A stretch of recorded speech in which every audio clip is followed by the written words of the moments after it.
नमस्कार बंधुओं, मित्रों एवं मेरे प्यारे साथियों। आपके अपने चैनल धर्म प्रदर्शक को लेकर मैं पुनः उपस्थित हूँ। मेरा एक ही उद्देश्य है, आप हम सबका अंतःकरण निर्मल हो जाए। जिस दिन हमारा अंतःकरण निर्मल हो जाएगा, निश्चित रूप से दुख हम अपने आप ही समाप्त हो जाएगा। तो दुखों के निवारण हेतु यह चैनल बनाया गया है।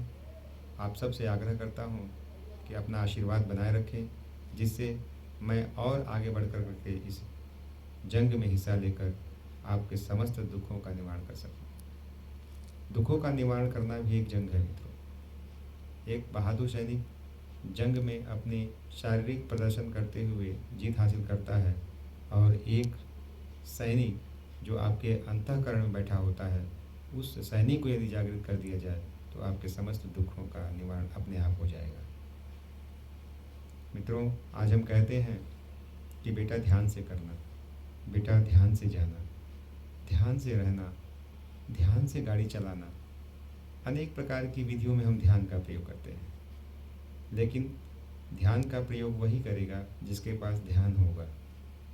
यदि मेरे पास कोई सामान है तभी मैं दूसरों को वो सामान दे सकता हूँ।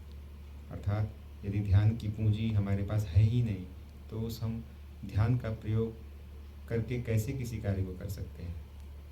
इसी पहलू पर हम चर्चा करेंगे और आज जानेंगे कि ध्यान हमें क्यों करना चाहिए। और किसी भी कार्य को करने से पूर्व हम कहते हैं कि श्रद्धा से करना चाहिए, विश्वास के साथ करना चाहिए, तब वह पूर्ण होता है। ये ध्यान के ही अंग है, श्रद्धा और विश्वास। आइए इस पर ही हम आगे बढ़ेंगे।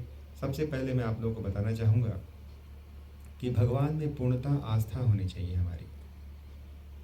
भगवान किसे कहते हैं, भगवान की पूजा हमें क्यों करनी चाहिए, भगवान के शब्दों का हमें श्रवण क्यों करना चाहिए, मंत्रों का हमें उच्चारण क्यों करना चाहिए, इसकी ज़रूरत क्या है।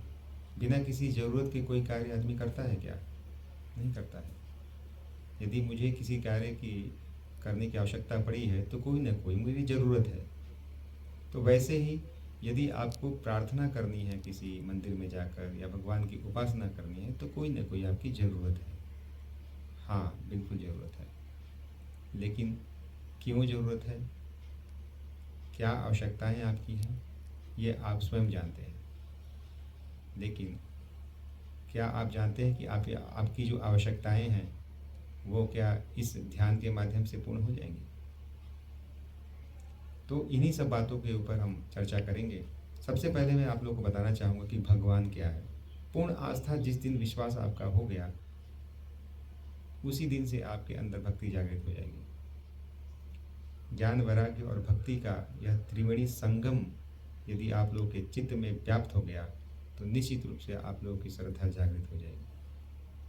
तो भगवान किसे कहते हैं? सबसे पहले मैं आप लोगों को बताना चाहूँगा, भगवान 5 शब्दों से मिलकर बना है मित्रों। भ से होता है भूमि, ग से होता है गगन, व से होता है वायु, और व और न के बीच में आ की मात्रा जो आती है वह अ होता है। अ से होता है अग्नि, और न से होता है नीर। नीर का अर्थ एक पानी भी होता है। अर्थात 5 तत्वों से जो हमारा शरीर निर्मित हुआ है, गोस्वामी तुलसीदास जी भी रामचरितमानस में कहते हैं कि क्षिति जल पावक गगन समीरा, पंच रचित अति अधम शरीरा, क्षिति जल पावक। अर्थात क्षिति जल पावक गगन समीरा, यह 5 तत्व जो हमारे शरीर का निर्माण करते हैं, इन 5 तत्वों से हमारा शरीर का निर्माण हुआ है। यदि हम इन 5 तत्वों को बैलेंस में सामंजस्य बनाना सीख जाएं, तो निश्चित रूप से आपकी श्रद्धा जागृत हो जाएगी। यह 5 तत्व कैसे हैं, इसका वैज्ञानिक कारण क्या है, यह भी आपको स्पष्ट होना चाहिए।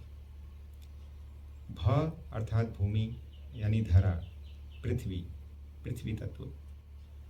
हम सब जानते हैं कि मानव निर्मित जितनी भी वस्तुएं हैं चाहे वो घर हो, पलंग हो, लकड़ी के पदार्थ हो, लोहे के पदार्थ हो, ये सब पृथ्वी से ही उत्पन्न हुए हुए होते हैं। आपके जितने भी संसाधन हैं जो आपके सामने दिखाई दे रहा है, वह सब पृथ्वी तत्व से ही निकले हुए वस्तुएं होती हैं। हम अनाज जो खाते हैं वह भी पृथ्वी तत्व से ही निकला हुआ होता है। अर्थात हम हमारे अंदर पृथ्वी तत्व है, अनाज के रूप में है। उसके बाद आता है ग, भ ग। ग से होता है गगन, आकाश। इसके विषय में आपको मैं बहुत महत्वपूर्ण पॉइंट है, इसलिए अंत में मैं इस पर चर्चा करूंगा। तीसरा है वायु। वायु, हम नित्य प्रतिदिन बिना एक सेकेंड भी वायु के रह नहीं सकते। अर्थात हमें वायु की बहुत आवश्यकता है।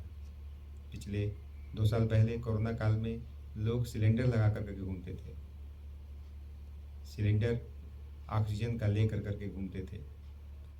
त्राही त्राही मची हुई थी इसी वायु के लिए, ऑक्सीजन के लिए। अर्थात बिना वायु के हम रह नहीं सकते। अर्थात वो वायु जो है हमारे शरीर में निर्मित है वायु के रूप में, वह परमात्मा ही स्थित है। तीसरा है भ ग व अ, अग्नि। अर्थात वह प्रेरणा तत्व। अग्नि तत्व कैसे आपके अंदर निहित है? जैसे सूर्य का प्रकाश आप नित्य प्रतिदिन लेते हैं, खाना खाते हैं वह भी अग्नि से ही पकता है, फल खाते हैं वो भी सूर्य के प्रकाश से ही पकता है, अनेक प्रकार की हैं चीज़ें। तो अग्नि तत्व भी आपके शरीर के अंदर है। भूख लगती है अर्थात अग्नि प्रज्वलित होती है आपके जठराग्नि के अंदर। अंत में आता है नीर। नीर का अर्थात पानी। पानी हम जब पीते हैं तो हमारा जो 75% जो कहते हैं कि शरीर के अंदर पानी ही होता है, वह पूर्ण होता है। अंत में आता है एक और, आकाश तत्व। आकाश तत्व वह तत्व है जिससे हम बिखरे हुए हैं। इस तत्व की जो मूल विधि है तभी पूर्ण होगी जब हम इसके अंदर जाएंगे। आकाश तत्व कैसे पूर्ण होगा? आकाश तत्व श्रवण करने से होगा, मंत्रोच्चारण करने से होगा, भगवान ईश्वरी ज्ञान के माध्यम से जो हमें बताना चाहते हैं उसको आत्मसात करने से होगा।